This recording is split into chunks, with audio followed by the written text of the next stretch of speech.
to order the Board of Lane County Commissioners meeting for Tuesday, January 30th, 2024. Good morning, everyone. Thanks for being here. First on our agenda is to see if there are any adjustments to the agenda. Any from the administrator? Seeing none, we'll move on to emergency business, and we do, in fact, this morning have one item for emergency business. If you go to the online version of the agenda and refresh it, if you've opened it recently, you'll find the materials there.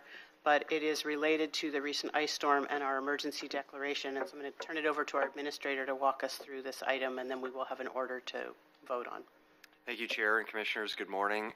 2 weeks ago today, the board met in an emergency meeting to declare an emergency in response to the ice storm that our community was facing. That declaration of emergency was good for 14 days, so it expires today.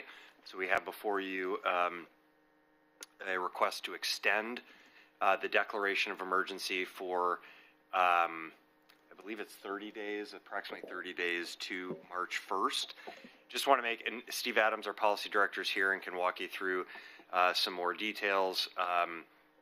But the importance of an emergency declaration, just for clarity here, is a few things. One, that it allows for us to for the administrator to expend funds, in this case up to $500,000, which is above the traditional authority that the board delegates to the administrator. So it recognizes the need for quick response to incidences in the emergency. It also is beneficial in the sense that it allows us to go to the governor and the state and request a state declaration, as well as potentially, as we have done in this instance, request a federal declaration, which then opens up federal resources for us to recover costs. And of course, we know this storm was extremely costly for various agencies in our community, local government organizations, utilities, nonprofit organizations, and others. We have far exceeded the threshold for dollars spent that's required under the federal rules to justify a federal declaration. And so that is one of the reasons right now that we are asking for the extension of the declaration. We've moved largely into recovery phase, mostly past response work. There's a little bit of response work still happening with a few residents' homes. So we're mostly into recovery phase, and so I just want to share that at this point, the value of extending the declaration, this is not an indefinite declaration, but it does allow us to account for and capture the resources that have been spent in response and recovery, and then seek reimbursement from state and federal sources for that. So Steve, you can correct any of my butchering there. Thank you, County Administrator, Chair Trieger, and Commissioners. Just a quick update today. We will be hosting our last cooperators call for the response. Many of our partners have already resumed normal operations. Specifically, our utilities are reporting just a handful of customers at this point who continue to experience outages. We will continue to operate 2 storm debris collection sites at Cloverdale and Hendricks Bridge Park on February 3rd and 4th. Those will be open 8 to 4 p.m. And of course, information remains available on the Lane County website about some of these resources. Our roads department reports that work will continue and will be ongoing for the near future as we have significant debris management operations. Yesterday, we submitted an initial damage assessment to the office, or to the governor's office, the Oregon Department of Emergency Management, specifically for estimated response expenses and damage to all public sector infrastructure in Wayne County. That estimate was $45 million, $45.5 million to be exact, of which $3.8 million is the total estimated hit to county government operations, both in terms of our response as well as infrastructure or assets owned by the county. This is the initial damage assessment that demonstrates to FEMA, the Federal Emergency Management Administration, that there is sufficient cause for them to send a team in. They will embed with state government and engage us in local government to then go to the next step, which is to staff the presidential declaration, and that will happen over the next couple of weeks, we anticipate. So with that, Chair Traeger, thank you. Thank you very much. Are there any questions or comments from the board before I ask for a motion on the order? Commissioner Seneca. Thank you, Chair. Mr. Adams, so we kind of spoke, and so this 30 days, is that going to allow people that aren't even aware of the amount of damage that they've sustained to get those numbers in later? Because I know I'm still getting phone calls from people that are finding trees through fields that they can't get to, and fences and gates and so on and so forth. And then I assume that that's all part of this, so people aren't expected to get these numbers in the middle of ice storms. Well, Chair Trigger, Commissioner Seneca, indeed. So on the public side, so what we just reported were publicly owned assets, right? So public utilities, cities, park districts, and the like, who are reporting. We're really at this point just trying to demonstrate a level of disaster engagement, right? That gets us to a federal declaration. It's then a matter of a gubernatorial conversation with the administration to talk about in a specific request about the kinds of assistance that we will be able to enjoy. There's different programs within the public assistance pot. Public assistance is one of the primary disaster recovery, cost recovery functions that FEMA administers, and there's also individual assistance, or IA. It is yet to be determined whether or not we're going to meet the individual assistance that goes to private sector individuals. There are certainly likely business impacts here, and there is conversation about small business administration loans and some potential other kinds of aid that we could look at specifically. So we're still in a ballpark. If folk haven't reported now, the window hasn't closed. This really is kind of it's not a bureaucratic process, but it is the process through which law and regulation requires us to demonstrate need. Got it. Well, just one follow-up. Because I'm just doing some math on how many poles were out and how many different crews came in, and so am I understanding you correctly that utilities are only reporting $7 million loss at this point? You said 45.5 total, 38.5. Was that in Lane County as a whole, including utilities? 45.5 million as a whole, including utilities, correct. And the county impact specific to county government was 3.8 million. Oh, 3.8. Yes, of the 45, correct. Utilities account for the lion's share of what we're reporting. Yes. Math's back. Appreciate it. Great. All right. With that, I will look for a motion. Yes, Chair. I'd like to make a motion to approve order number 24-01-30-05 in the matter of extending the declaration of a local emergency as a result of the January 2024 winter storm. It has been moved by Vice Chair Lovell, seconded by Commissioner Buck. Order 24-01-30-05. I'll call for the vote. All those in favor signify with an aye. Aye. Aye. Motion carries 5-0, and we have passed Order 24-01-30-05 in the matter of extending the declaration of a local emergency as a result of the January 2024 winter storm. Thank you, staff. We'll resume our regular programming with our public comment section of the meeting. Good morning, everyone. Thanks for being here. Looks like so far we have 2 folks lined up to speak here in Harris Hall. And then I'll turn it over to Diana to see if there are people online wishing to comment, after which I'll give one more chance here in the hall for anyone who wants to speak. We will take speakers in the order in which they signed up. They'll be limited to 3 minutes per person. And anyone is welcome, in addition to or instead of verbal comment, to submit written comment to diana.jones@lanecountyora.gov. It will become part of the record of a given meeting if received by noon the day prior. And first, I will call to the podium Norman D. Helmer, after which we'll hear from John Helmer. And again, I'll remind you, you will please state your name for the record, and then you'll have 3 minutes, and there's a timekeeper on the wall there for you. You may begin anytime. Thank you. Want me to push the button? No, you don't need to do that. Good morning, councilors and staff. My name is Norma D. Helmer. I live on CV Loop in Councilor Lovall's district. Much of my career at the University of Oregon was spent supporting emergency preparedness and response. I was a community emergency response team member and trainer for a number of years.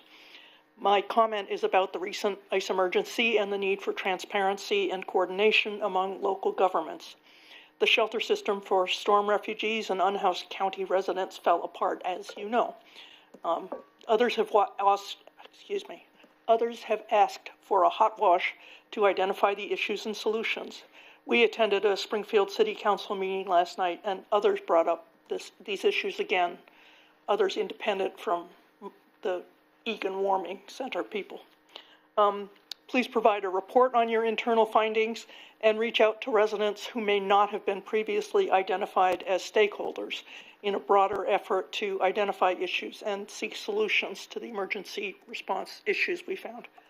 This was an electrical emergency and a transportation emergency, as the media made clear at the time. We knew the storm was coming, but we didn't know how much ice was coming.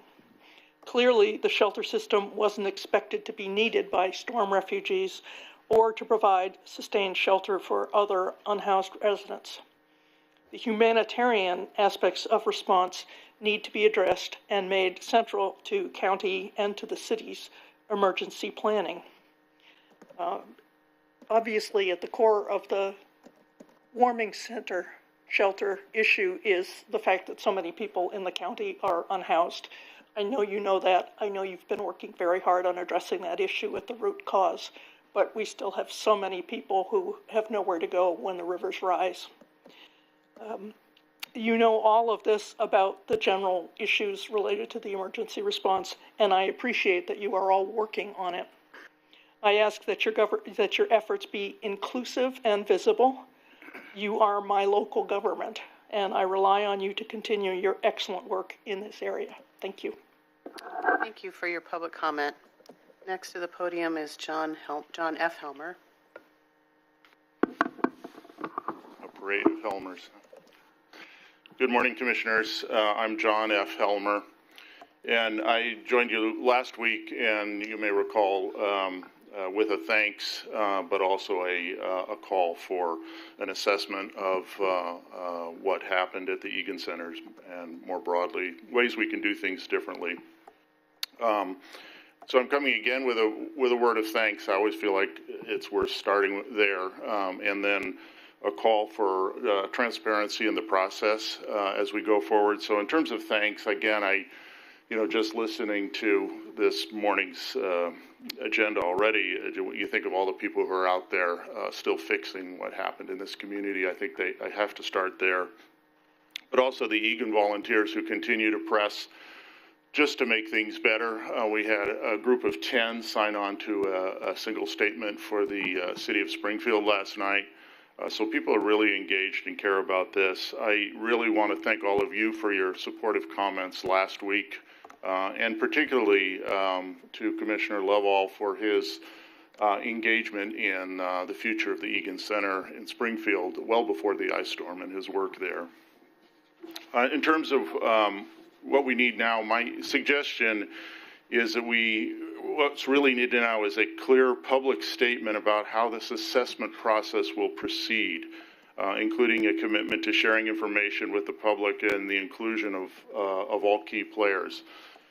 So in my travels, I've heard several things. I've heard that on February 5, the county is going to engage in an internal hot wash. I've heard that a more focused assessment of what happened at the Egan Centers might happen quickly. I've heard that maybe a month or so out, we might expect a much more broad-based assessment that includes the cities and key partners. So I've heard those things, but I don't know how much of that is true. That's just stuff I've heard from both elected officials and county and city employees. So I'd really appreciate it in time, as you know, that we have clarity about how this is going to proceed.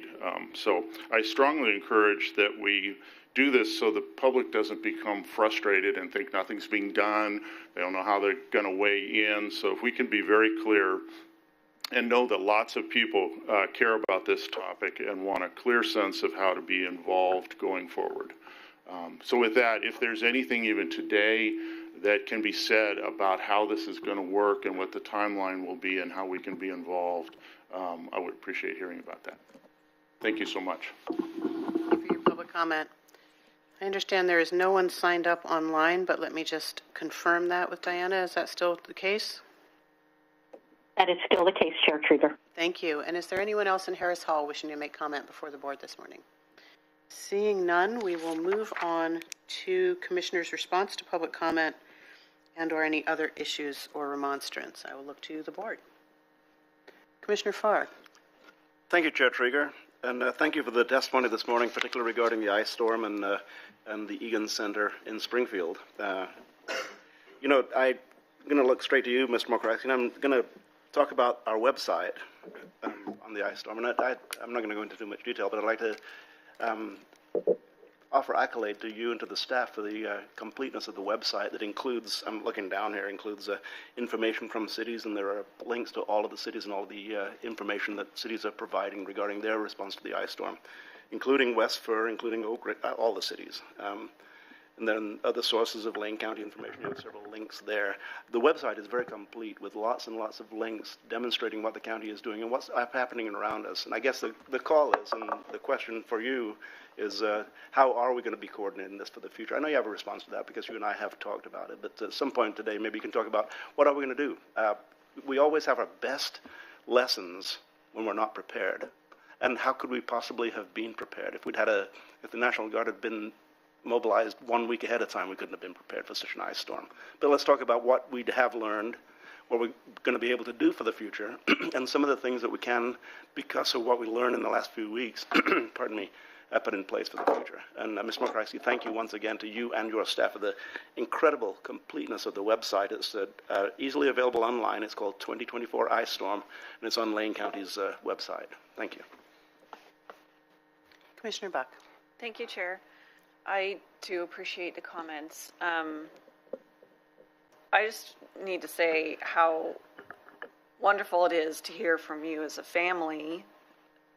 I can't believe, you've raised such wonderful children. You're so caring, and you're so invested in your community. I want to thank you first and foremost, and appreciate you coming to us and talking about what really happened and how you want to be involved in actually making it better in the future with us. That's very much appreciated. In the emergency management realm, a review of a past event is often referred to as a hot wash. And we will, of course, be doing a hot wash. And in these realms, internally and externally with our partners, it's my understanding that Springfield's EOC is still up and running. And we'd like them to participate. So I feel we need to wait for them to conclude all that they need to do in the emergency for the event to technically be over so that we can get everybody's input within that hot wash. And I do absolutely think that there should and there is space for all partners in the community to participate in that. And that information will be coming out soon. To invite partners to those discussions. So thank you again for coming this morning. Commissioner Seneca. Thank you, Chair. Well, thank you, Mr. and Mrs. Helmer. I've seen you all over the news lately, John, and I want to thank you for an email you put out last week too, correcting some things that were said. Not everybody takes the time to follow up on something like that. So taking the time really shows us your dedication to what you believe in here. I know I'm looking forward to this hot wash where we've been talking about it to really learn what we can and should do different for the next one. I know it's been a real eye-opener for some of our utilities that are veterans in this area. They didn't know something like this could or would happen. So people that weren't interested in the ICS program that we run before are now saying, "Hey, county, can we get a hand in learning some of this stuff?" Which is, really what it takes to make all this come around full circle. So, and that, that's Mr. Adams and Mr. Mokrahysky. That's a lot of because of how the county ran it. You're there for that meeting. You're in that EOC. There's a lot going on, but it's coordinated chaos, I guess is what you could call it. Putting out as many fires as we can. So thanks, everybody, and just once again, thanks, John. I appreciate that. Vice Chair. Yes, Chair. Thank you. Yeah, John and Normandy, you guys, like as Commissioner Buck said, are well invested in the community, and with that well investment becomes you get to share the pain of the community as well. You get to love and share the pain, and that's kind of like being the parent to all those that you love, not only just your family, but the family of humanity that you so aptly serve.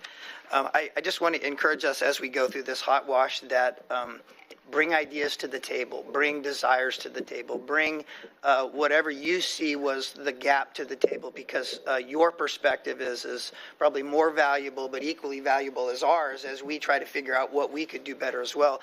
I'm reminded, too, of a friend of mine I talked to just the other day over at the IP paper plant, and they lost about 40 poles on that site. And what happened was engineering for pole spacing was geared for the worst case disaster. That was for a half inch of ice. Nobody ever saw 2 inches of ice landing on downtown Springfield or the surrounding area.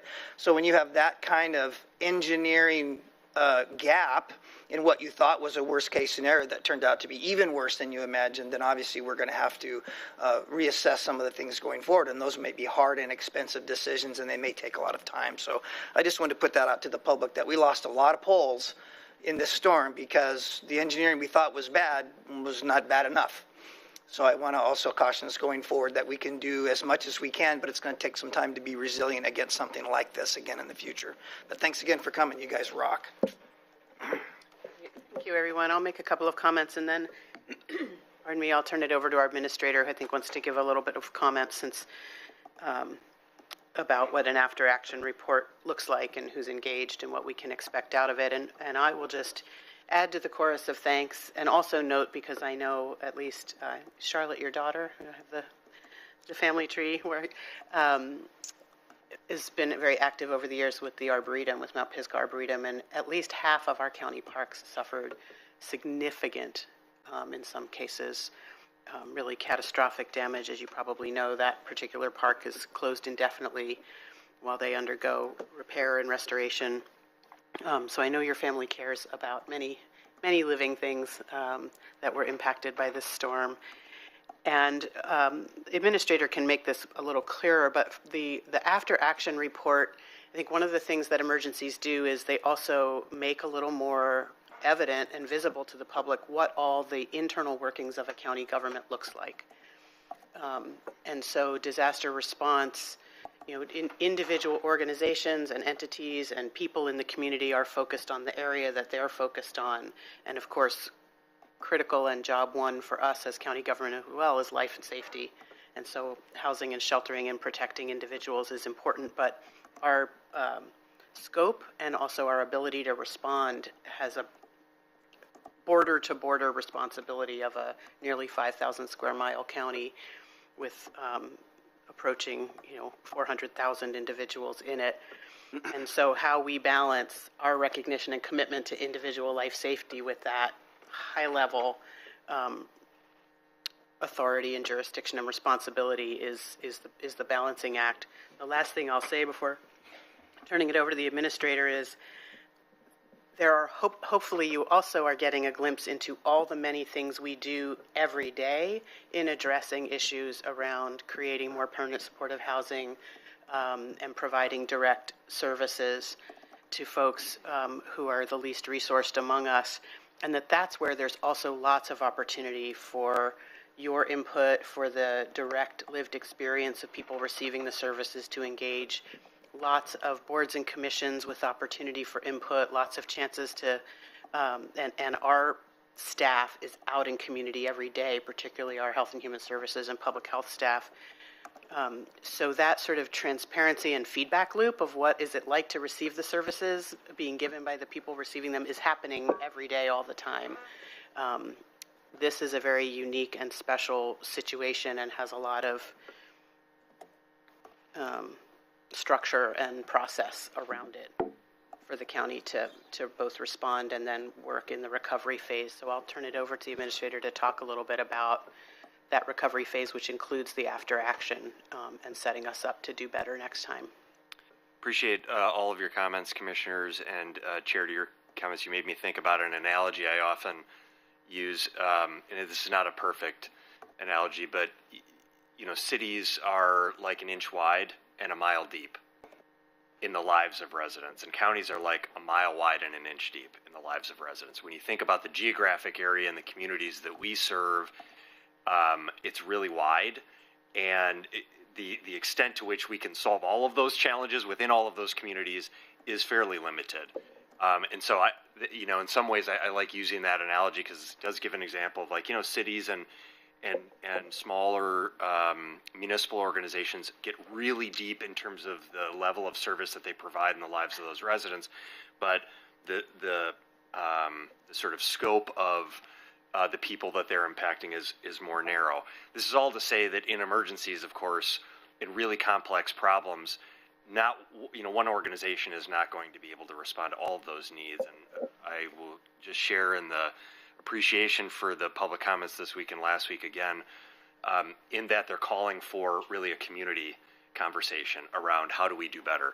I want to also note that we've in Lane County explored and done some work over the last few years around this concept of failing forward. That, you know, in government as opposed to the private sector, you know, private sector tends to do a pretty good job innovating and taking risks and being open to that. In government, because of the exposure and the public dollars and the transparency with which we have to operate, we sometimes can be more risk averse and less wanting to sort of take challenges and risks. And what we've said in Lane County is, no, we need to, in order to meet the needs of our residents, we have to be leaning into problems, and we need to be trying things and taking some calculated risks, and also recognizing that the process of innovating, of actually solving challenges, is a process of failure and learning from failure. That if you're trying hard, you're going to make mistakes. If you're doing new things and doing things differently, you're going to make mistakes. The important thing is to reflect on what didn't go well, and I think that's what this call to action is right now, is to say there were a lot of things that went really well in this response effort as a community and as a county government and within the cities and the utilities and everything. And inevitably there were some things that are being called out here that we need to reflect on that we know could have gone better. So with that idea of failing for, that's what these, you know, these debriefs, after action, hot wash, whatever you want to call it, is about. Once we get a little bit of distance from the event, to then bring everyone together and go, okay, let's talk about what worked and what didn't work, and reflect on, and then, you know, in service towards doing better next time. So just those some broad comments, but we do have, Mr. Helmer brought up the, you know, question about what's happening in terms of after actions. We do have a meeting scheduled within Lane County for Monday, February 5th, next Monday. It's a 2-hour meeting. There's roughly 30 people of Lane County staff, and I will say that one of the board knows, our former emergency manager, Patience Winningham, left a few months ago to go to the state to become the deputy director of the office, now Department of Emergency Management. She was down here helping during that event. We had the director of the new Department of Office of Emergency Management that was with us last week, toured the EOC, toured Springfield. So we've gotten a lot of support from our state partners. I want to call that out and offer that appreciation. Locally, we've had that gap. Jeff Kincaid has done a phenomenal job serving as our interim emergency manager, and through this event, he did not ask to be handed this event, but, you know, this is what happens.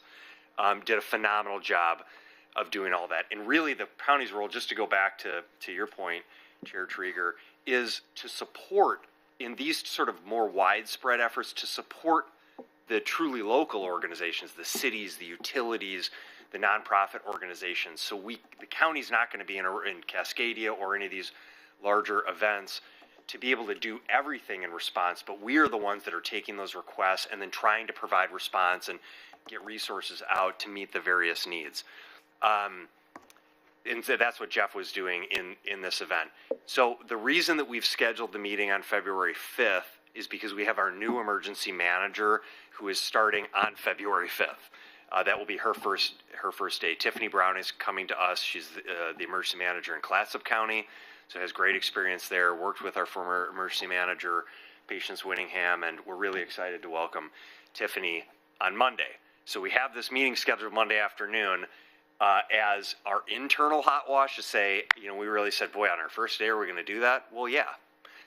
That's what we need to do, is we need to start having that. In that conversation, that 2-hour meeting, we will identify and start the planning work necessary for this broader hot wash that we call it, because really what we need to do is bring together the utilities and the cities and the state agencies and the schools and the hospitals and the nonprofit organizations and Red Cross and everybody that was involved in those efforts. So we will have that. It probably is a few weeks out, and we do want a little bit of distance from the event itself to truly be able to capture all of the learnings and the reflections.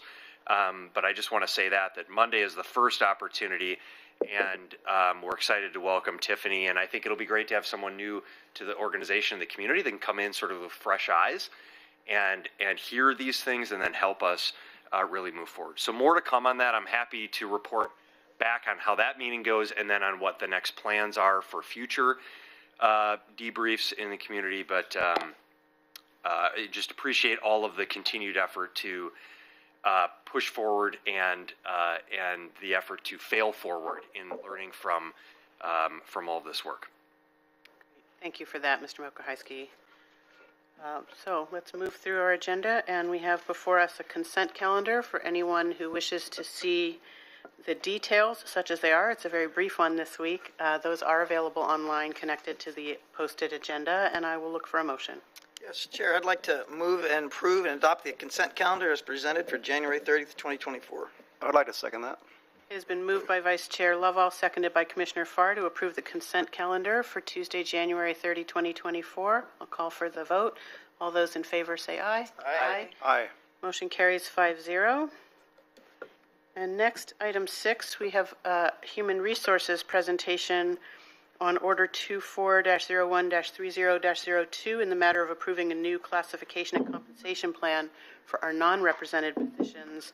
And I will welcome to the table our Chief Human Resources Officer, Alana Holmes, and Eliza Kaczynski, Senior Classification and Compensation Analyst. Good morning. Welcome.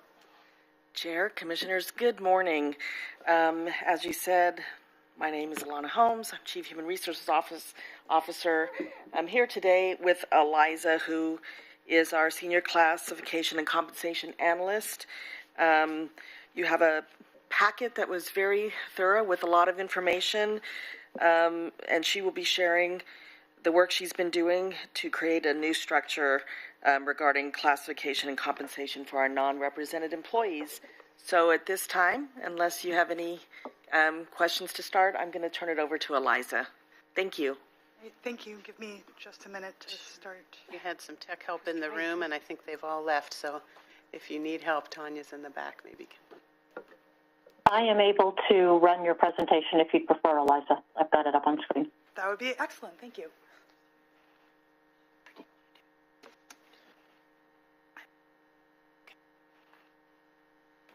All right. Well, thank you, Chair and Commissioners. We are here today to request that the Board adopt a new classification plan and compensation plan for non-represented positions at Lane County, eliminate the current non-represented classifications, and delegate authority to the County Administrator to finalize and approve classification specifications. The effective date of these changes will be the first day of the first pay period following July 1, 2024. The purpose of this is to update the classification system. There is not a request to make significant changes to the rates of compensation for non-represented positions as part of this process. Just under the Lane Code 2.020.025, the Board of Commissioners is responsible for adopting a position classification plan. I think we're ready for the next slide. Classifications are the way in which we group positions that are comparable together and distinguish them from positions that are not comparable. Positions do not have to be identical in order to be the same classification. They just have to be similar enough. The classification plan is the list of classifications in use at the county, and the board can modify the classification plan by adding or removing classifications from the plan. Next slide.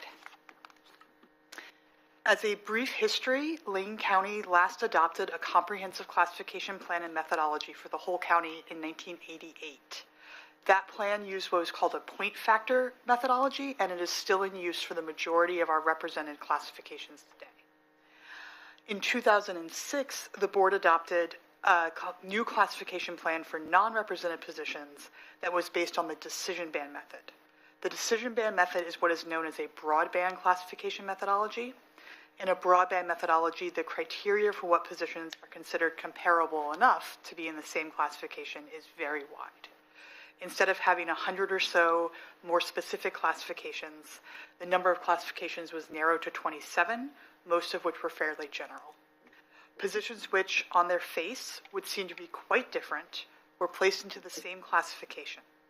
As an example, we have 77 positions in the professional technical supervisor classification, supervising teams as diverse as parole officers, mental health specialists, database administrators, and land use planners. However, there have been some changes that mean that these broad classifications no longer meet the needs of the county.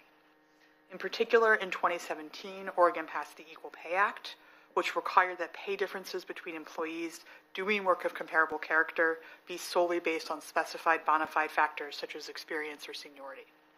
This required clearer and better documentation that identified which positions were performing work that would be considered comparable under the law than is supported with that broadband classification methodology. In addition, changes in the employment environment meant that we wanted to do more detailed market comparisons to determine appropriate pay ranges than is supported with that broad classification methodology, particularly since our comparator counties generally do not use broadband methodologies. Since 2017, we have implemented some patches to that classification system to attempt to meet these needs, but patching the system has resulted in greatly increased administrative burden for HR and department staff who work on classifications, increased likelihood for errors, and resulted in reduced transparency and understanding of the system for employees. A new classification plan and system for non-reps would resolve these problems and better meet the ongoing needs of the county. Next slide. In order to develop the new classification plan, HR staff conducted a values survey with county leadership to help determine what differences between positions were considered substantial and should result in separate classifications, and which weren't seen as significant. We also consulted with HR staff at our comparator counties to identify their methodologies and the pros and cons of those methodologies. All non-rep staff were given a chance to complete a job analysis survey where they provided detailed information about their work. HR staff then analyzed all 367 non-represented positions, looking at the responsibilities, knowledge, skills, efforts, and working conditions required for each position, as well as the type of knowledge and skills required. We determined what positions would be performing comparable work, and then grouped the positions so that we could identify which new classifications would be needed. We then assigned a classification title and job code to each grouping. This process identified 131 new classifications that were needed. A complete list of the new classifications being requested is included as attachment 1A in your packet. We are targeting a July 2024 implementation date, which is when employees would actually move into the new classifications. Approving the new classifications now allows the new classification plan to be reflected in the fiscal year 2024-2025 budget. We are continuing to work on finalizing the classification specifications. This is very detailed work.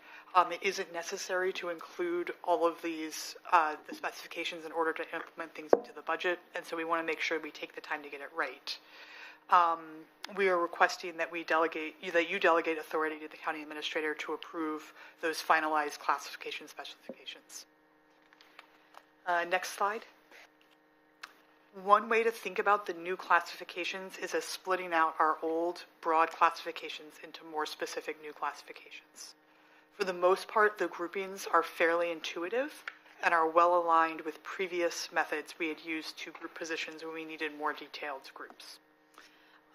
So for example, the old professional technical supervisor classification will be eliminated. Those positions that were previously classified as professional technical supervisor will be placed into the new classifications that are more reflective of their responsibilities and areas of focus, such as a planning supervisor or a developmental disability supervisor. Next slide. In addition to the new classification plan, we are requesting that the board approve 2 new salary plans, one for physicians who are non-represented and one for all other non-represented employees.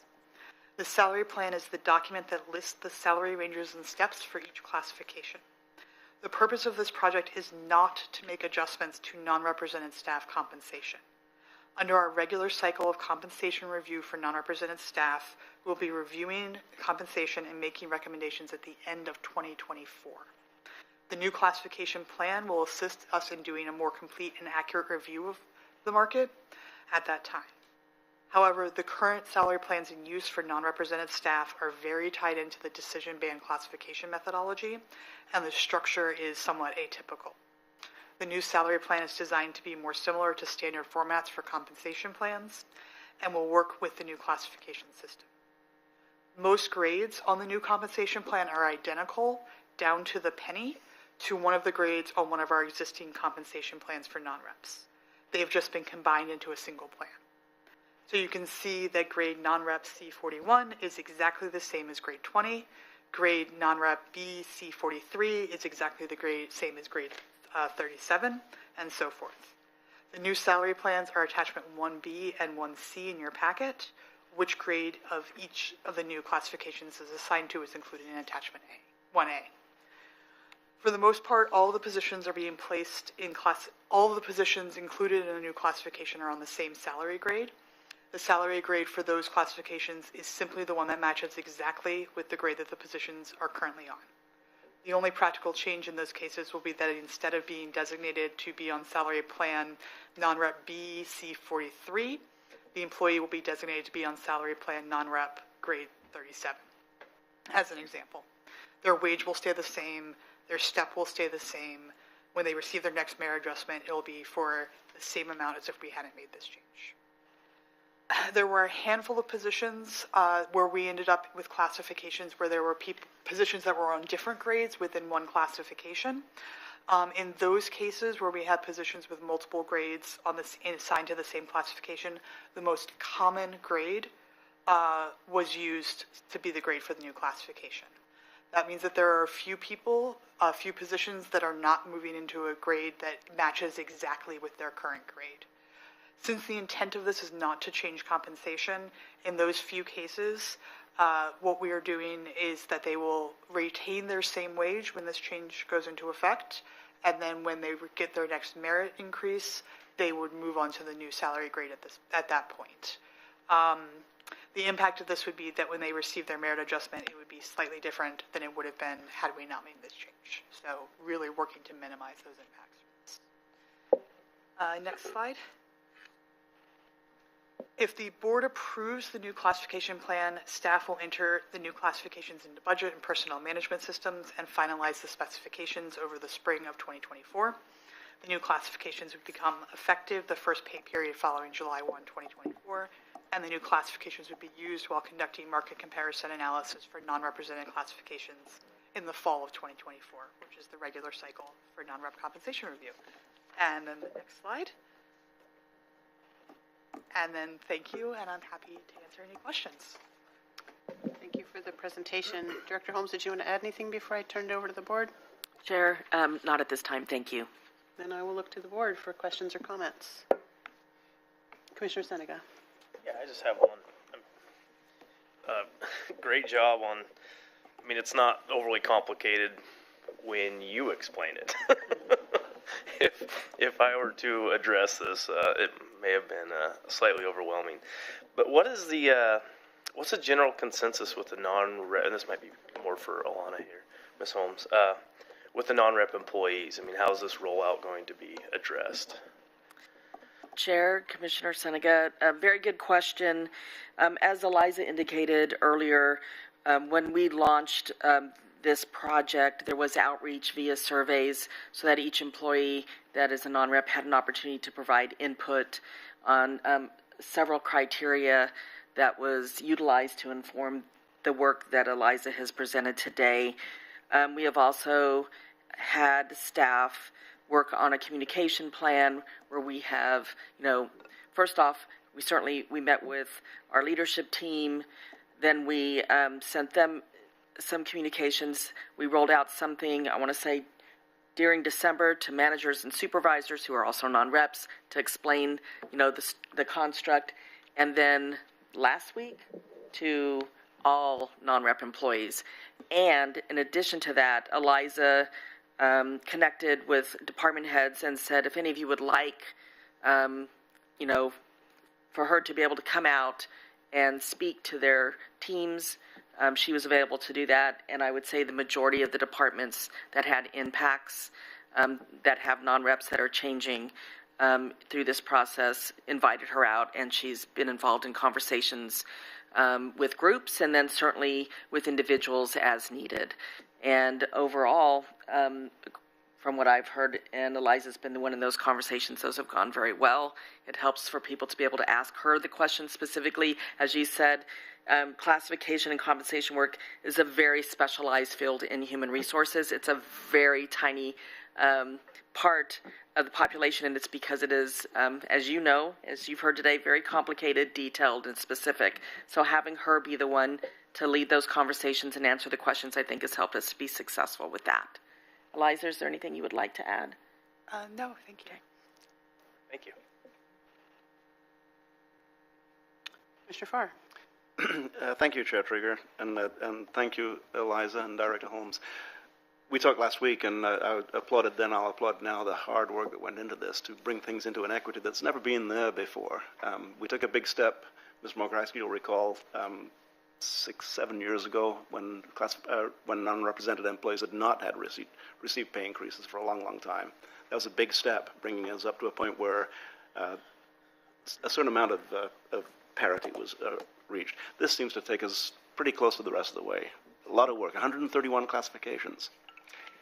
That is a lot, and the board will be approving that. I only have one quick question, and I asked this question last week, and you answered it, and I think I know the answer before I asked the question. That is, in the classifications where there are a number of former classifications that fall into the same new classification, former pay grades that fall into the new classification. I may not have the nomenclature exactly correct on that. You chose the most common salary for the most common range, and then you stated that that anybody who falls outside of that particular salary will continue to receive their current compensation, and their compensation will be adjusted when the next adjustment is scheduled. And I just wanted to clarify that there'll be no reductions in pay at that point. Right. No, nobody's having their pay reduced at all. Yeah, and that you're avoiding people staying at the same pay for extended periods of time, that people won't notice more than a blink in their salary. Right. For I would say 90%, everything is staying exactly the same. For the there's a handful of folks who will receive a different merit adjustment than they would have otherwise, but otherwise their pay would be the same. So, in some cases this is a 7-cent difference. Mm-hmm. That they would have gotten a merit adjustment of, $4, and they're getting a merit adjustment of $4.07. And I made that number up. That's not the exact number. That's just the first number that came to my head. There were 1 or 2 cases where the impacts were more substantial, and we worked directly with those employees to make sure that they stayed whole. And that is pretty close to what you told me last week, and that settled my my questions regarding making so that nobody notices a significant difference in their compensation. Because, well, lots of things I can say because that which I won't go into at this point in time. So, Eliza, thank you very much for all the hard work that went into this, continues to go into it, and that will last for a long time to come. Right.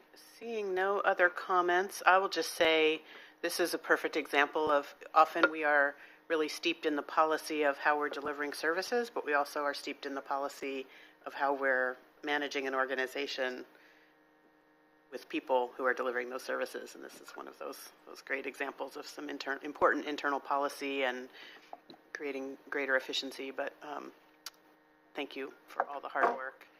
I will without any further, yes, Director Holmes. Chair, thank you. I just briefly wanted to call out a few people. Certainly, Eliza's been the lead and, the creator and done a heavy lift of this work, but I would be remiss if I didn't also acknowledge that Kristen Mayfair and Carrie Crabtree, who are with us back in the audience, have supported this process and provided a lot of information, including the communication planning and a lot of the detailed work to support Eliza in this, and I just wanted to acknowledge that. Thank you. Great. Thank you for that. Thank you for your work. Chair Trigger, just one quick question that I forgot to ask, and that's regarding benefits, not direct compensation. And benefits that aren't direct compensation will be unaffected by the changes, and they kind of mirror what the represented employees get. I won't ask you to go into detail on that, but Yes, Chair, Commissioner Farr, the benefits will be unaffected completely. right on. Thank you. Great. Without any further input from staff or comment from the board, I'll look for a motion. Yes, Chair, thank you. I'm so glad there's people like you doing this work. Thank you very much again. I'd like to move to the board to approve order number 24-01-30-02 in the matter of approving a new classification and compensation plan for non-represented positions. Order 24-01-30-02 has been moved by Vice Chair Lovall, seconded by Commissioner Buck. Any discussion to the motion? Seeing none, I'll call for the vote. All those in favor signify with an aye. Aye. Aye. Motion carries 5-0. Order 24-01-30-02 in the matter of approving a new classification and compensation plan for non-represented positions. Congratulations and thank you so much. Thank you, Chair and Commissioners, for your time. Right. Next on our agenda is county administration, and the first item is, both items are reports. Oh, one does have an order. First item is a report, and I'll welcome our Policy Director, Steve Adams, to the table for an update on our Affordable Housing Action Plan. I don't know if our administrator wanted to preface in any way, but I just have Mr. Adams on the item, so I'll have him kick it off. Yep. Great, thank you. Chair Trigger, Vice Chair Lovell, Commissioners, glad to be back before you on a different topic. So 6 months ago, the last time I updated this board on our Affordable Housing Action Plan, the average 30-year mortgage was 7.02% on that very day. Rates topped out over 8% in late October. And they've since returned to a range of between 6.6 and 6.9% over the last 30 days. By comparison, on this date in 2022, a 30-year mortgage could be had for 3.7% interest. Certainly an unfavorable mortgage market. You would think that housing production and building permit production would be depressed. Yet, when we look at the building permit data from 2023, according to HUD, which has a national database for building permits issued across all of Lane County, so these are all of our cities and our own internal county permitting, 1,111 building permits were issued during 2023. These are building permits issued, not units built. But obviously, the level of engagement in obtaining a building permit does strongly signal intent to build. And that compares to the average number of building permits we've issued over the last 10 years. On average, 1,287 units is the 10-year average across all of our jurisdictions.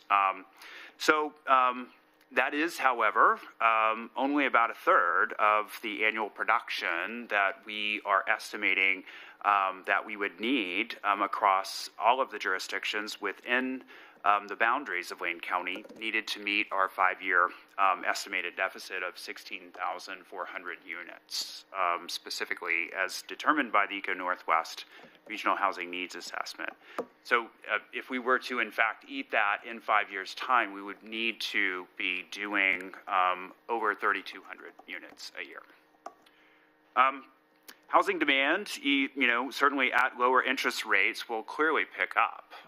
It's remarkable that we've seen the number of building permits that we've seen, even with higher interest rates over the last year. Certainly, prices for existing houses have cooled over the last several months as we have seen interest rates come up. The good news, I think, certainly, is that we know that there are housing projects on the sidelines now awaiting more favorable market conditions. And we are seeing specifically at both the national level and at the global level projections for us from an economic perspective of having achieved a soft landing as opposed to a hard correction. So certainly I think the Federal Reserve is signaling that they will likely begin easing on interest rates that they increased over the last couple of years to manage inflation. Inflation has cooled significantly, and so even the most recent data is helpful. So the extent to which we're going to see some of that easing is yet to be determined, but at least as we begin 2024, it looks like we're in more favorable conditions than we were perhaps a year ago. So given the market challenges in the housing market, I think, state government has certainly been active on policy interventions to try to spur housing production. When we updated you last on affordable housing, we spent a fair amount of time talking specifically about the 2023 long session.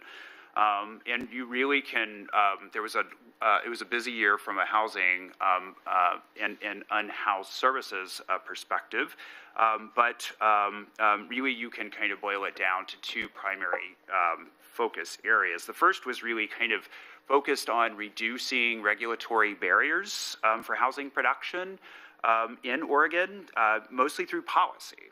So requirements for municipalities of 10,000 and larger to begin spinning up housing production targets and strategies to meet them, and potentially kind of statutory language suggesting state government intervention in those localities that were not hitting their targets.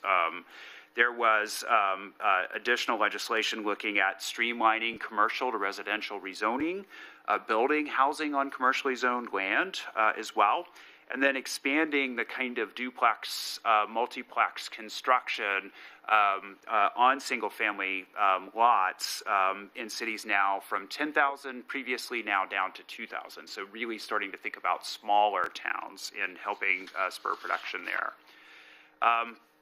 We saw, in addition, additional tax incentives in the 23 session. Secondly, in the 23 session for the current biennium, we saw a pretty significant funding package contained in several bills.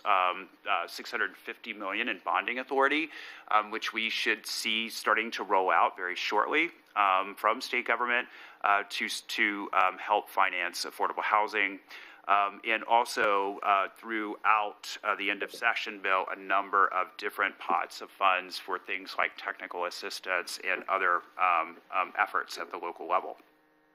Really kind of triggered to helping localities implement the new requirements on the regulatory side. So as we were briefing the board 6 months ago, we flagged for this board Executive Order 2304, signed by Governor Kotek on her first day in office. She signed 3 executive orders that day.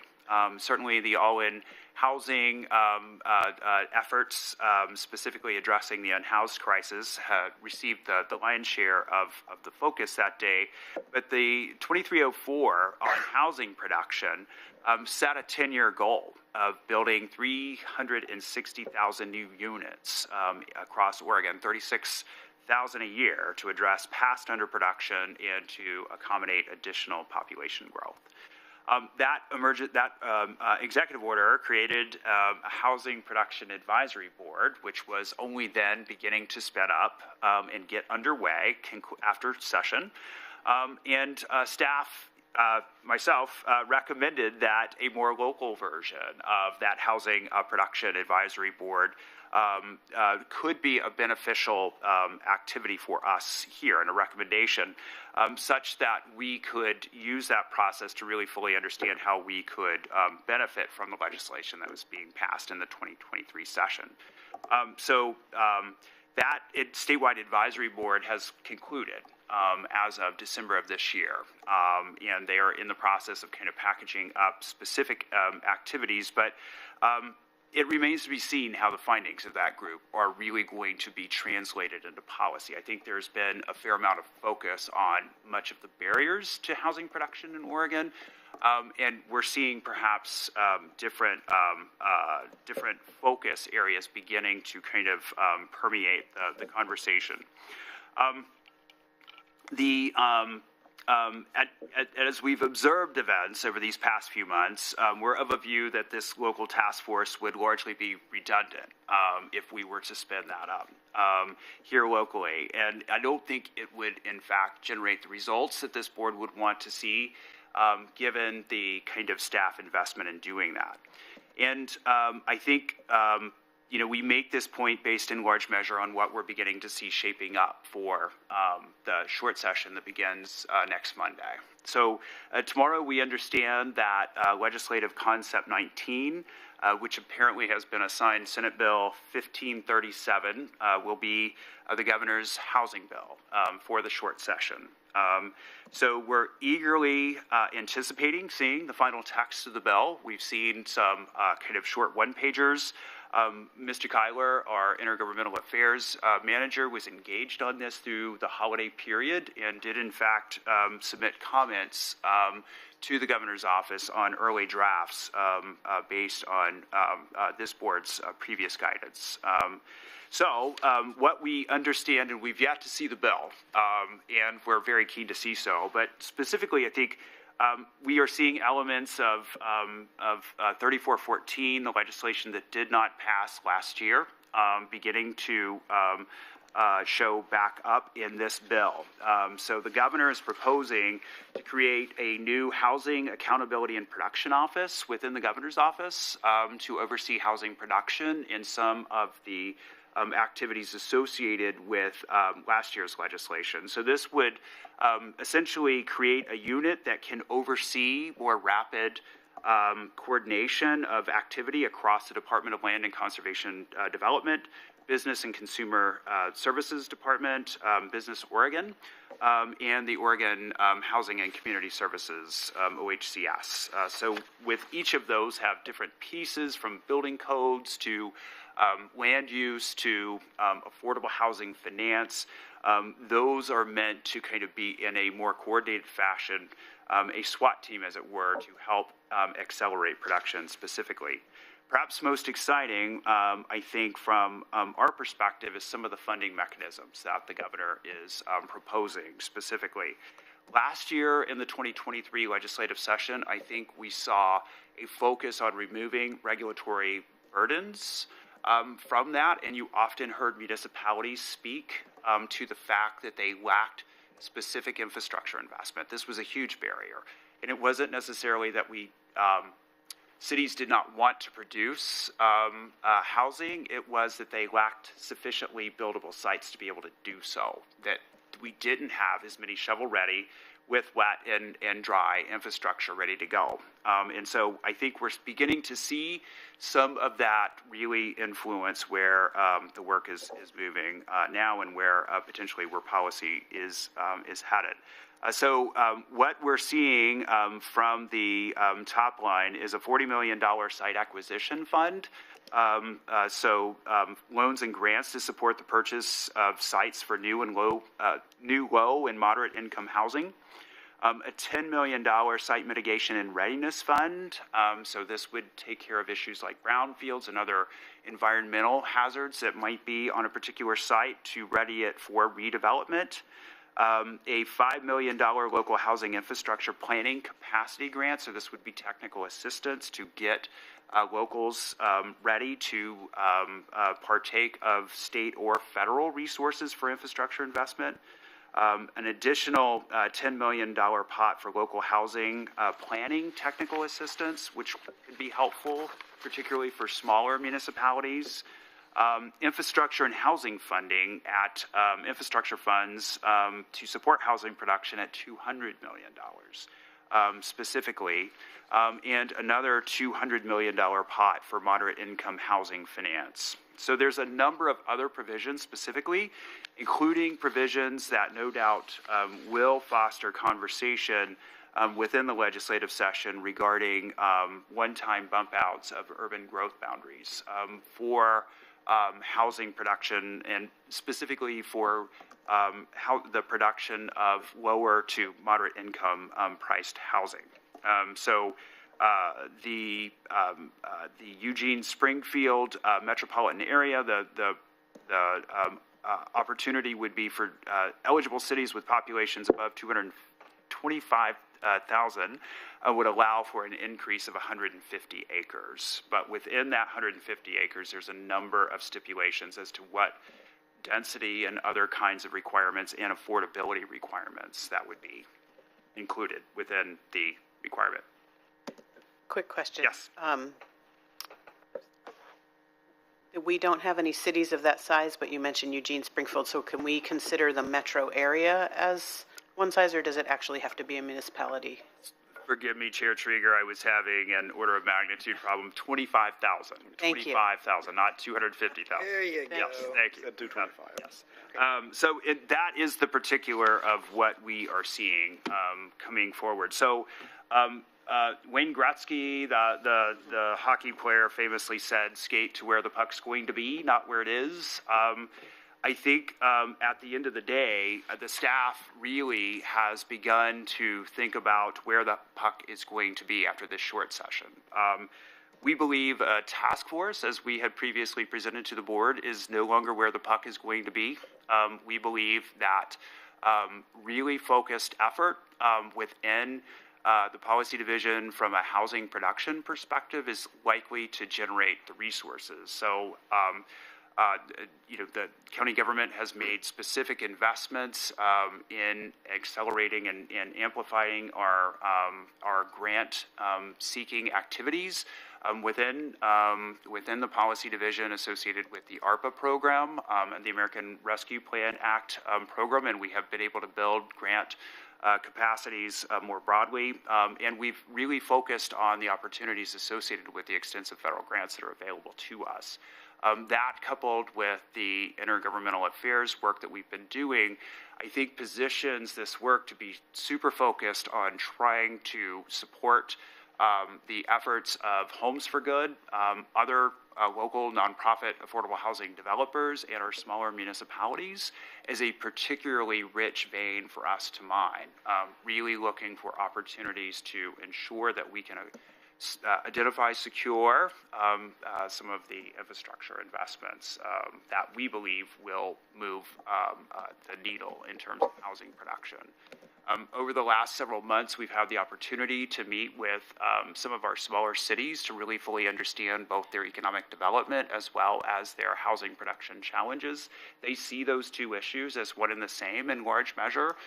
They see the barriers principally as infrastructure investments at the end of the day, that many of in many instances, ranging from Westford to Florence, the opportunity to actually move construction forward rests with specific targeted infrastructure investments. And we've been noted, we've kind of been surprised at how little some of the infrastructure investments could actually trigger development of with relatively modest sums of money. So that, Chair Trieger, is an update from staff on the Affordable Housing Action Plan. Great, thank you. I will turn it over to the board for questions and comments. Commissioner Farr. Thank you, Chair Trieger. Boy, this is big stuff, Steve. Just a quick adjustment. When Gretzky said that, he was talking to younger players learning to play hockey, skate to where the puck's going to be. I think his teammates put the puck where Gretzky was going to be skating, and that made him very, very successful. And I think that's kind of what we're looking at right now, is especially when we look at urban growth boundaries and the constraints that we have inside of Oregon's urban growth boundaries, which nobody has great complaints about by any stretch of the imagination, because we love the open space that Senate Bill 100 created for us. We love that. Everybody loves it. We enjoy it every single weekend, every chance we get. But that being said, when the city of Eugene went through a very long Envision Eugene planning process, they said, we need no new land for residential outside our current urban growth boundary. And they demonstrated that by making lots smaller and projecting lots on steeper slopes than they should have projected. But ultimately, after Envision Eugene, they said no expansion of the urban growth boundary for residential. Now, what I'm going to say is that when I was asked to leave the school board and run for the Eugene City Council in 1995, my main issue was housing. And it's not surprising to me and people who I talk to very often that still is my main issue, and it's never really changed, because that is how we address our economy, is to put people who are suffering from housing inadequacy into housing, at whatever level it may be. And every single front door is a front door. And to me, that's always going to be very important. I've never seen any action by a governor of Oregon in all of those years, such as the action that's being taken by Governor Kotek at this point in time. This is really enormous, what Governor Kotek is suggesting, recommending, and actually putting the money where her ideas and thoughts are. I'm excited to see how that, in your words, how it translates to addressing local infrastructure. And I'm really excited about the work that you and Mr. Kyler will be doing as we move forward through the short session and into years beyond, because this is not a small-term investment for the state. This is big. This is one of the biggest things that I have seen, and I'm looking forward to we as a Board of County Commissioners doing what we can to augment, supplement, and actually fortify what Governor Kotek is putting forward. $200 million for moderate income housing finance, that's huge, particularly in a high-interest market, which at the start of your presentation, you talked about this is not a good market for housing. Well, people still need housing, good market or no market. And the last thing, Chair, that I'm going to mention is the sobering numbers that you gave, that we would need over 3,200 units per year, and over the last 10 years, we've been averaging 1,287 a year. We'll need 3,200 units a year over the next 5 years to meet our goals. That is daunting. It's impossible, isn't it? I mean, without some really significant, not just localized, but concentrated teamwork between the cities, the counties, the state, and in some cases with the federal government, because we really have to look at areas that have not been considered for housing before, and take that barrier from housing, take the barrier of no place to build from the equation. And then that leaves us with, well, it's still going to be expensive to build, even if we have more places to build. But we as a Board of County Commissioners, I hope that we and future boards will really tag along with what Governor Kotek has historically put forward to allow us to move forward. Mr. Adams, what a great presentation. You said so much, and Chair Trigger, I could go on for a long time because I have a lot of accolade I'd like to give, but I know that people wish to speak too. Commissioner Seneca. Yeah. So I think Commissioner Farr just hit on it, but HB 2304, that was 3,200 units. I mean, that's daunting to sit there and think about. And then you look at not being able to go out, so you go up. Well, now there's skyline movements. I mean, just everywhere you look, we're going to have to open up everything we can to make this stuff happen. I'm really excited about the HB 3413 as well, the new Housing Accountability Office, because I think we need something that we can all get behind to make these kind of numbers happen, to make it, to make this actually viable. So, you went through a lot of numbers, and I've been looking over them, and it's gonna, I love that she's behind it, because it's going to take a team effort to make this happen. So, thanks a lot. Great presentation. Appreciate it, Mr. Adams. Vice Chair. Thank you, Chair. I want to piggyback on top of what Commissioner Farr said about infrastructure. I think that needs to be the lead of the conversation going forward, because I think the biggest hurdle that we have in developing small cluster type developments that are what we're calling affordable, but basically they're smaller houses on a smaller footprint where they share common areas, is just the zoning and the infrastructure needs that those take with it. They can't be done on septic tanks, so they've got to be within the urban core so they can be serviced appropriately. And what we're talking about is expanding urban growth boundaries, which don't have necessarily the proper infrastructure infrastructure to take those in. So I think as a county and cities in the metropolitan area, we need to really get creative on infrastructure to where we can identify lots or pieces of properties that are underutilized that we could actually say, hey, developer A, B, or C, we've got this property, let's make some incentives for you to put these smaller cluster housing developments on them because they're already serviced by the infrastructure. The infrastructure has to be the secondary conversation. And lastly, I've never seen Mr. Mokrahysky jump so high as he did with the Gretzky quote, so thank you very much for that. Would have been it. And that's putting the puck where it's going to be, and I hope we're not going to get toothless in doing that, so there you go. Commissioner Buck. Thank you, Chair. I appreciate learning more about all the details coming out in the governor's new Senate bill and housing bill, and how we can participate and piggyback on that effort is, I think, really critical for Lane County, as we did with the all-in effort. We really took that funding and put all of our best staff together, engaged the community, and really rolled it out. And we did a really great job. And hopefully we'll be able to do that again with this next housing package, should it pass. I'm sure things change a little bit along the way in the next 5 weeks or so of the session. But ultimately, I do feel like a substantial package will move through. What its end shape will look like is still questionable, but there'll be something for us as a county to be able to utilize and, again, roll out.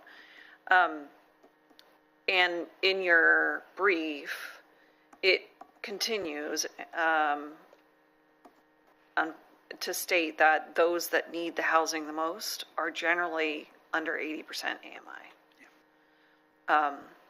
Or workforce housing and less. That's really the area in which the housing is most critically needed. That requires investment and equity from a governmental standpoint. It needs that investment, or most builders will not be able to make a profit in order to provide the housing. I especially would love to see more condos. Those are challenging to build and sell in our area, and that is a critical piece of housing that could be quite affordable to people in an area of housing where you have a dearth of small housing availability sizes. And I wish as a state we could tackle that too. And that involves a lot of mortgage lenders in order to resolve that. But I don't hear that being talked about much. And that is a real key area of housing that is not getting the same effort. I don't know that that's something where Lane County can advocate, but if we could, I'd love to see that. Question specifically is, we have an affordable action plan on the books for a while now. There are a lot of things listed in there that we could move forward with. We used to have a dedicated employee that we shared with Eugene, and then it was full-time here. And that staff person hasn't been with us for some time, and that position has not been fulfilled with the new staff member. I would really like to know the status of where we are with that, because I still feel that that is a very dedicated staff role that is really needed. That would likely lie within your policy team. And I would really like to see the position filled. I would like to see that position dedicated to checking off those things on our own affordable housing action plan that we can do as a policy team to start advancing some of those initiatives. That was one of my questions and comments as well, was the staffing issue, and recognizing that you mentioned, we have greater capacity for grants, our intergovernmental affairs team, but that particular piece, in addition to some other questions I have, was one I had, so we could pause there to have a response from either a policy director and or administrator about that staffing issue to implement our plan. Okay. Chair Trieger, Commissioner Buck, I appreciate the question. Indeed, we have had a position, and really, I think the consideration of the last several months, certainly since we appeared before you last on the Affordable Housing Action Plan update, was really kind of a fundamental question around what is the role? What should we hire? Should I hire a planner?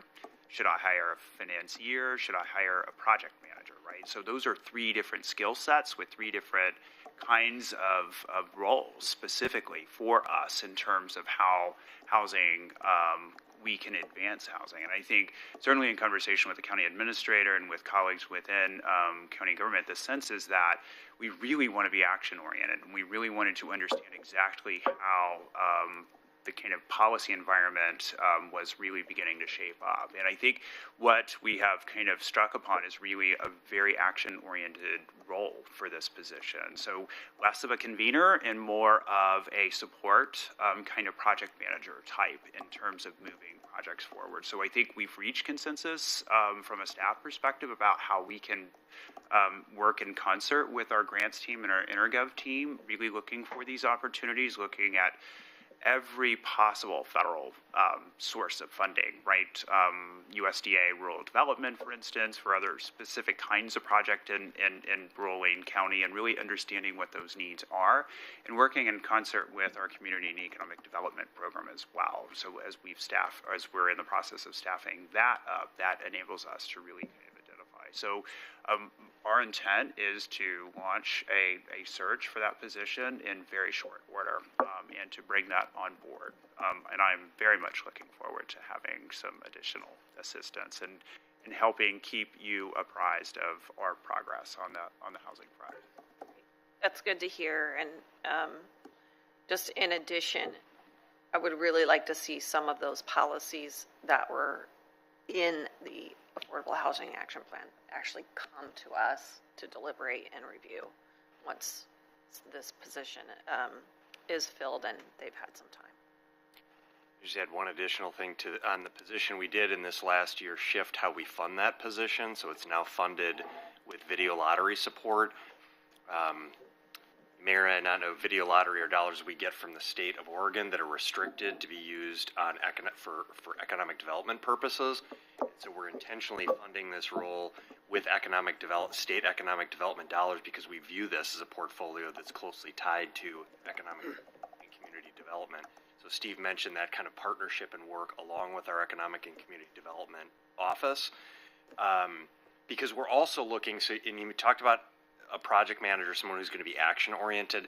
That'll be a big part of it. What we've said is we don't need more task forces. We don't need more plans, right? We need, shovels in the ground, and we need more housing that's being built. And so how do we work to catalyze that as opposed to sort of developing more plans? On the economic, and I don't want to get too far into this, but I just want to paint the broader picture on the economic development side of things. We're really trying to create greater clarity around what our focus is in Lane County around economic development. We've talked a lot about industrial lands, knowing that we need to identify industrial lands and develop industrial lands for industry to be able to locate here. And similarly, that's true on the housing front, that we need to identify the land. I think Commissioner Lovell talked about that. Commissioner Farr talked about that. The challenges with those pieces, and so much of the land is and under our state regulatory environment is within the city boundaries, right? It's within the cities and the urban growth boundaries, and it's connected to existing infrastructure. And so part of that role of this housing person that we're going to bring on, we're also wanting to work within that that planning and regulatory environment to be a support and a coordinator with with both county and city partners and identifying where there are opportunities to move projects forward. So hopefully that all makes sense. Did you want to add something? Thank you, Chair Trigger. I would just note to the Chamber, the Eugene Chamber has initiated a process of looking at housing production that is currently chaired by Jacob Fox, Executive Director of Homes for Good, which I think is really doing much of this sort of work. So I think in the policy environment, what we are seeing is a greater degree of kind of integration, hopefully. I think cities, in many respects, felt like the 23 session was a little punitive. It was about making them do better. And it kind of felt that way. The 24 session seems to be shaping up as we need to make specific investments and we need to work together to make things happen. So I think that's more likely what we're likely to see moving into the short session. Great, thank you. I'm excited to hear that that is on the docket soon for bringing that person on. I'm also hearing a little bit of a sort of foot in two worlds of, is their role a convener? No, not so much. So they're an implementer, but I'm also hearing that they're likely tasked with helping to secure funding and bring people together who are eligible for that funding to coordinate efforts, which sort of is a convener. So I'll be curious to see how this posting develops and the applicant pool we get and how much we can work to the strengths of some of the applicants that rise to the top more than being too prescriptive in this is what we want. We need to keep a little bit of a back and forth going there. But there are a lot of people out there in the world who would love to come to this community and help us accelerate this work. So I think we'll probably get some pretty great applicants and get some good work done. Of the things you mentioned, I'm especially curious and excited about this commercial to residential work that's part of this package. And I'm wondering, this is more a put a pin in it, is do we have an assessment of county things that are within our jurisdiction that might qualify as properties for that kind of transition? My guess is they're mostly within cities, and of course that's often our challenge, right? So looking for opportunities where we have sole jurisdiction alongside the opportunities we have to support our other municipalities, I think is going to help us get a sense of success and acceleration to have a little bit of agency over a project or two while also helping herd the cats, if you will, to get some other projects supported and funded would be a really great mix of a portfolio to see. I don't want to speak for everyone, but I see some heads nodding that that's often the attention or a frustration is that we can't just own a thing and really move it on this this housing production work. And then the last thing I'll say to that, and I think it will definitely come back to us in it'll be woven throughout other agenda items, but also as you continue to bring us updates, is I'm really happy to hear a general shared interest and consensus across the board here of doing everything we can as a county to support our small cities in increasing their capacity to do more housing development, because that is, from a numbers game perspective, that's where the good stuff is, and that's where we have opportunity to support them in an area that's beyond their capacity. So that is very exciting to hear. I think, unless there are any other comments, Commissioner Farr?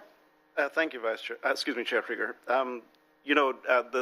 Both Commissioner Buck and Chair Trieger talked about the working with cities. And Commissioner Buck, you were talking about condominiums, for instance. What a wonderful opportunity that is. But when we do work with cities, understanding that we can be a facilitator sometimes, because if they're extending beyond their urban growth boundary, that's in partnership with Lane County and always will be. And sometimes we may have to help with some influence to help them make some decisions that in the past maybe they haven't been as willing to make. For instance, we do have condominiums in the city of Eugene. They're being built, but the per square foot price of the condominiums, because of regulations and various things, because of joined units, I'll not go into the details. The condominiums often tend to be priced higher than single-family residences separate per square foot. So, working to make certain that we're not inadvertently causing tighter regulations to be put in place. I'm going to give an example. If we do go beyond urban growth boundaries for residential, then it's important to understand that when Envision Eugene allowed for an expansion of the urban growth boundary, it didn't allow for commercial, didn't allow for residential, did allow for industrial. And so a lot of industrial properties were added outside of the urban growth boundary, but the cost of developing those properties is astronomical because the city requires full payment of city infrastructure expansion by the developer to those properties. That's probably not unreasonable, but it's very, very expensive, particularly if there's open space in between, because the infrastructure needs to be advance through the open space and to the new properties, making it almost impossible to develop because of the cost of the property. I fear that such a thing might happen with residential, that developers would have to bear the full burden of the cost, even if that cost is paying for some future development beyond the urban growth boundary. It's a very complex issue, and it's one that I'm sure that Lane County can keep an eye on.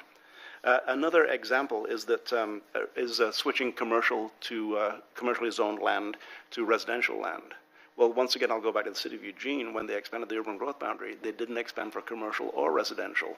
But the mix of commercial to residential, the mix is based upon the amount of residential. So the amount of commercial that's allowed inside of the city of Eugene's urban growth boundary matches the amount of commercial needed for the existing residential. So if you subtract from commercial and make it residential, then that throws that balance off. So all of a sudden you have an imbalance in how much commercial is available for the needed commercial infrastructure. All of this is complex, and we're at the starting point right now. A lot of work ahead, Steve, and I know that we're up to the task. So thank you very much.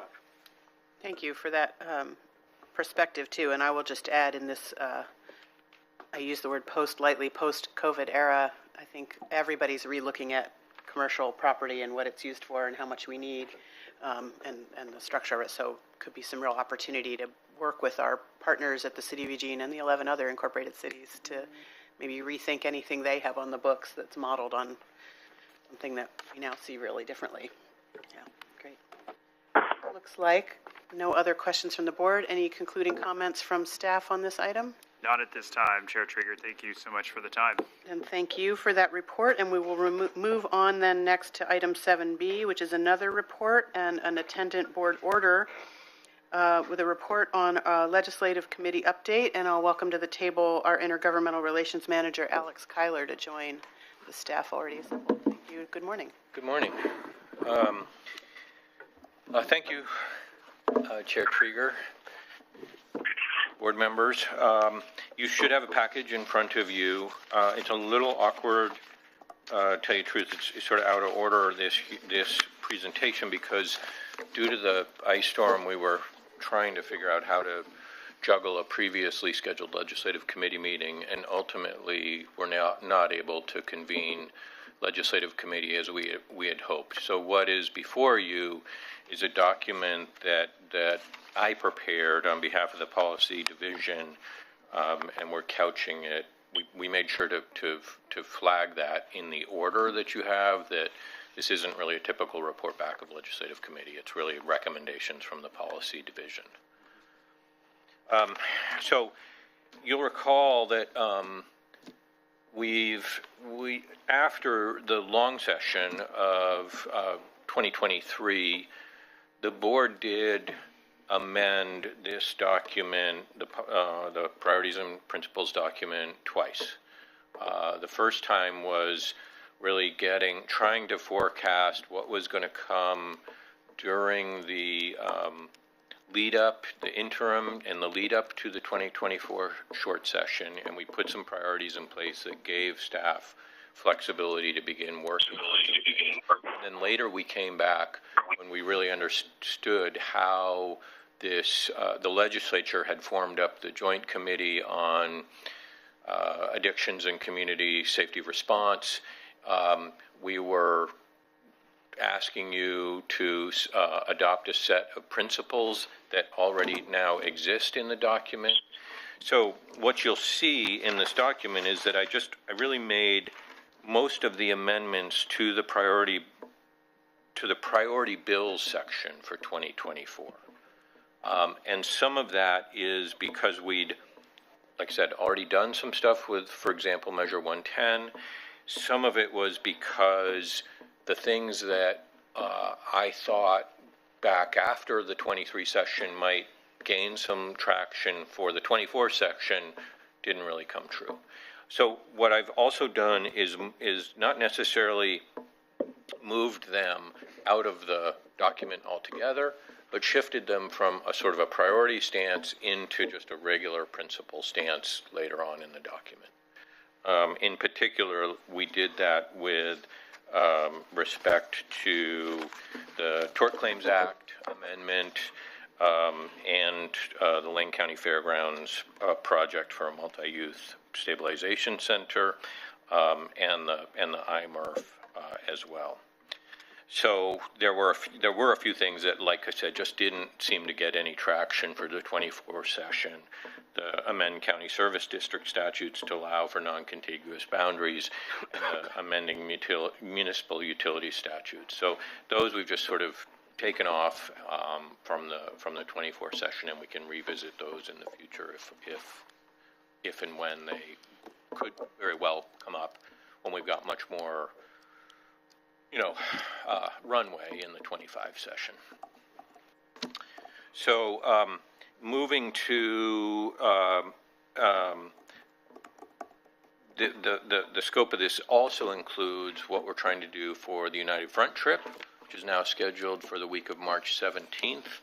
And what we're trying to do here is give a little bit of structure to the process of applying for congressionally directed spending projects. We really try to make sure that the board knows beforehand what those projects are, and so we've added to the list of available projects that we might be able to apply for, depending on how Congress sets up what accounts are available for congressionally directed spending. But one that we talked about last year is this idea of forensic assertive community treatment. That's really to build out some of the work that we're doing in parole and probation around mental health specialties. And there are some national evidence-based practices called forensic assertive community treatment. So we would love to be able to apply for some of those dollars, if possible, through congressionally directed spending. And then we added additional weather forecasting infrastructure here just because of the experience during the ice storm, something I was not aware of, but it appears that we're sort of in a spot between two weather forecasting radar systems, and sometimes our information is perhaps not as good as it could be if we had better forecasting. So I don't know that would necessarily be congressionally directed spending, but it could certainly be something we'd want to bring to the attention of our federal delegation. I did add also the University District Hospital closure on the state side. Representative Nancy Nathanson took a great interest in trying to figure out how to at least mitigate the impacts of that hospital closure, and she's got a bill that actually names Lane County in the draft for about $4.5 million of public health dollars to public health to stand up innovative healthcare service delivery programming, and that's a pretty significant chunk of change. So I wanted to make sure that she knows that that it's a priority for us to work on. And then we'll continue to look for funding for the Lane County Emergency Communications Infrastructure.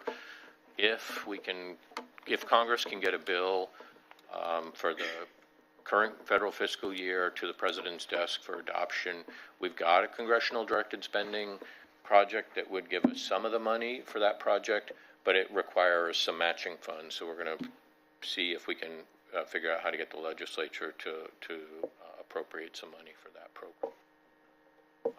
I guess I will say that, when we go after money in the Oregon legislature, we typically have to fill out a capital construction form. The legislature, has a whole, everybody applies through the same portal, if you will, and it just gives a way for the capital construction subcommittee to know what kind of requests are actually out there, and as they make their decisions fairly close to the end of session. There's something that I did want to also flag for you is in putting this together, I probably neglected, I thought I had covered it, but I don't think I actually covered it appropriately, which is I did put into our legislative principles seeking additional immunity, indemnification, or additional insurance resources to mitigate risk exposure in the delivery of physical, mental, and behavioral health services. That sort of covers the universe in terms of what we've been trying to do with the Tort Claims Act in Oregon. There's a whole nother, you may have seen in the media a discussion about recreational immunity. This is a thing we thought we had handled earlier in my career. I worked on a bill to make sure that our parks our parks, not only department or division in the county, but also our districts would be immune for the, in terms of litigation that arises from the use of their facilities, and in fact the use of even private property accessing a public facility. That bill turned out to apparently have a shortcoming in the definition of what is recreation, because recently the circuit judge in Lincoln County found a way to find, I'm not sure if it was the city or the county, liable for an injury that was sustained on one of their facilities. And so there's a bunch of people trying to make a fix, and I know I don't have it on here, but I would like to at least be able to expand what I've said about immunity to include recreational immunity. And that's something I think we will want to weigh in on. It's a Judiciary Committee issue. We've got the chairman of Judiciary, Floyd Brzezinski, is one of our members, and so I know he'll want to hear from us on that issue. And I'd had that on a much older one of these documents, but we thought we had solved that problem. And again, looks like there was something that we found that wasn't quite right. So I think I'll stop there with these changes. The session begins on Monday. It's a sprint. I will say that the work that we did earlier in early December to amend this document to give our staff the ability to weigh in on Measure 110 concepts has really borne fruit in a way that I had not necessarily expected it would. There was a lot of outreach to the principles that the board had adopted, and I was able to have some really good meetings with key people on that joint committee. And as we continue to get drafts of whatever that committee is ultimately going to land on for consideration and introduction into the 2024 session, you can sort of see some of the work that we provided in that appearing in those drafts. So really pretty pleased to see that evolving, and again, probably going to be one of the bigger issues that the legislature addresses this session, along with pretty significant housing resources that the governor has prioritized. Great. Thank you for that. Did you want to add anything, Mr. Adams, before we? Not at this time. Great. I'll just ask a process question before I open it up to the board. The staff recommendation is accepting the report and include the recommendations as presented. Do you need an amendment to include the recreational immunity piece?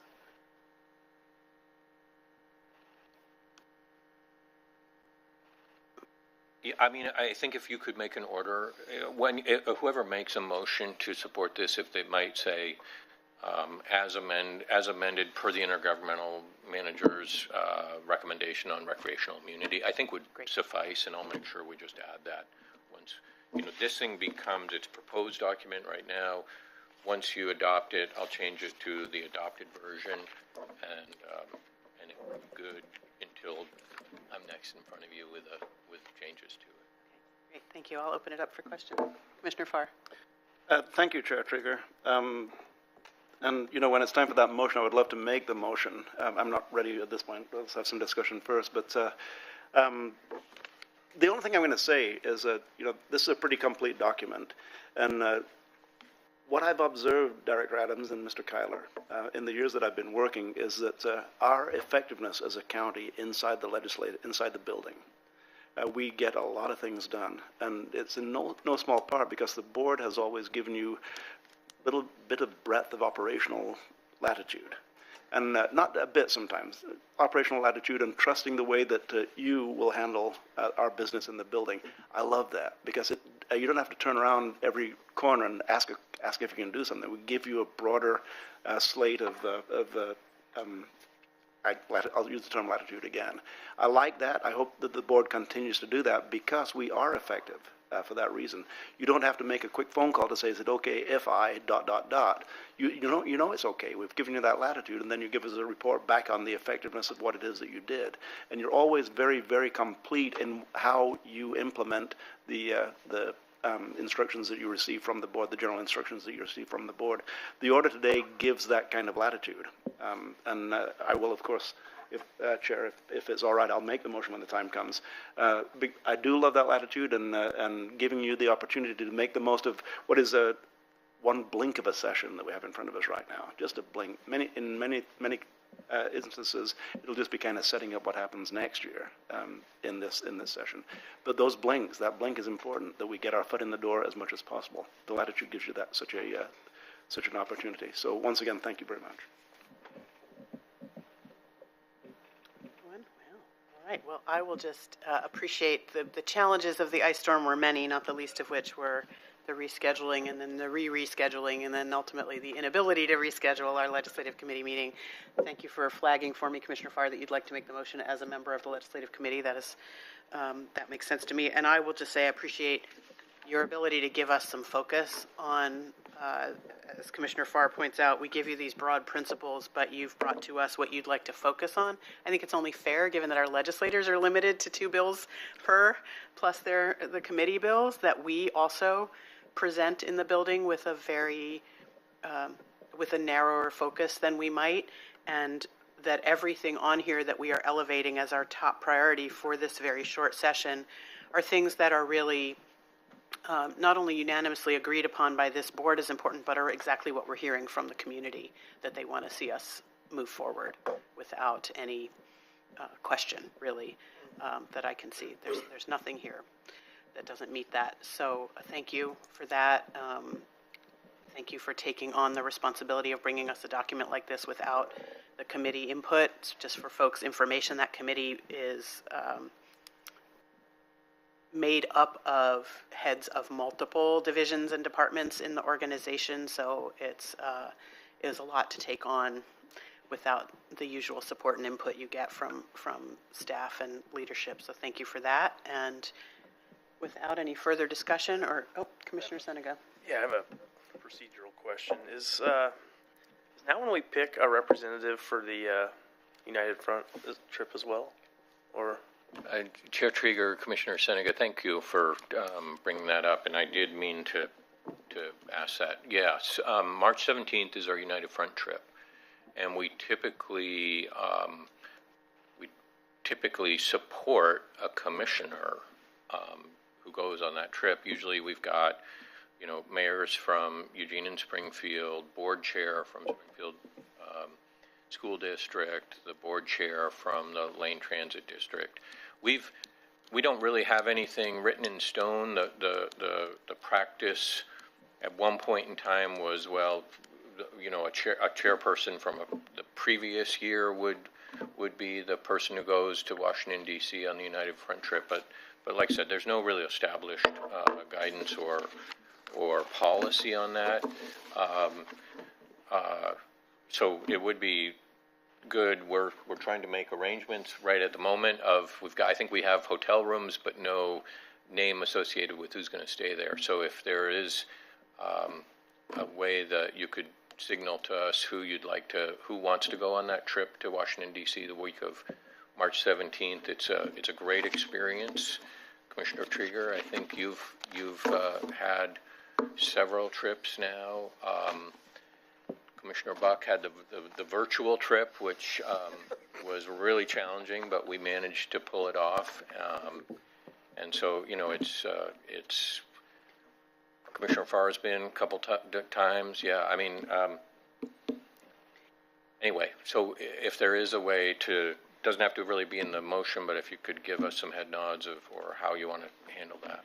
I would encourage, thank you for bringing that up, if we could stick to the item before us in the order that's attendant, just so we don't muddy the waters, and then if there's either, I guess at the close of, either under other business this morning or at the close of our meeting later today under Commissioner business, if someone wants to raise that and look for head nods, if someone wants to throw their hat in the ring, we could address it that way, because it's not a board order, it's just a consensus of the group. So does that work for you?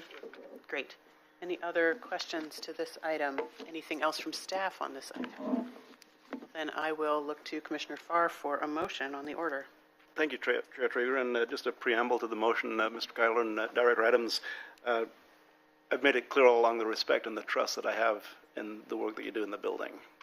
And that continues. It brings high expectations along with the respect and the trust, and you've always delivered on those expectations. With that, Chair Trigger, I'd like to move Order 2401-30-03 in the matter of adopting recommendations of the Lane County Legislative Committee to include language surrounding recreational immunity, reflecting the Lincoln County Circuit Court judge's decision in this past year. Is there a second? Second. It's been moved by Commissioner Farr, seconded by Commissioner Buck to approve Order 24-01-30-03 in the matter of adopting recommendations of the Lane County Legislative Committee with the minor amendment around recreational immunity. Any discussion to the motion? Seeing none, I'll call for the vote. All those in favor signify with an aye. Aye. Aye. Motion carries 5-0. Order 24-01-03 -30-03 in the matter of adopting recommendations of the Lane County Legislative Committee as amended. Thank you all. Thank you, staff. And now, any announcements from county administration? Two quick announcements, Chair. I forwarded to the board the request for qualifications that we posted today for the Public Safety Funding Task Force. So that was posted today. We're going to leave it open for 2 weeks, and we're soliciting individuals that are interested and able to provide facilitation services for that task force work. It's the last piece of getting the task force up and running and having the kickoff meeting, which our goal still is to do in the month of February. We've appointed 6 individuals under the what the board delegated to the administrator. Of course, the commissioners appointed 5. We had that vacancy I mentioned of Sherry Schaefer's who in East Lane County wasn't able to. We have opened it up for additional applications. Betsy Schultz is the person that we've appointed who is from East Lane County. So we're really pleased about the 6 that we've appointed. There was really large consensus among our group for that. We have the 11 folks ready to go, just need to get a facilitator on board.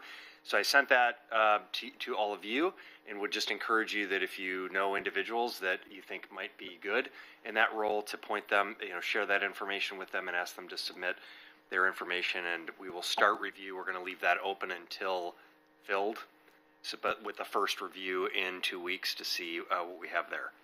So that's 1. And then 2, wanted to share with the board that we do have a kickoff meeting planned with our consultants on the affordable housing and I don't know why we call it affordable housing. It's not really. It's our review of land management permit processing work. That is scheduled for Thursday, so looking forward to meeting with our consultants on that and just discussing the timeline and the process. So I want to share that with commissioners, and I think that is, I will be at with some of you who are attending the National Association of Counties Legislative Conference.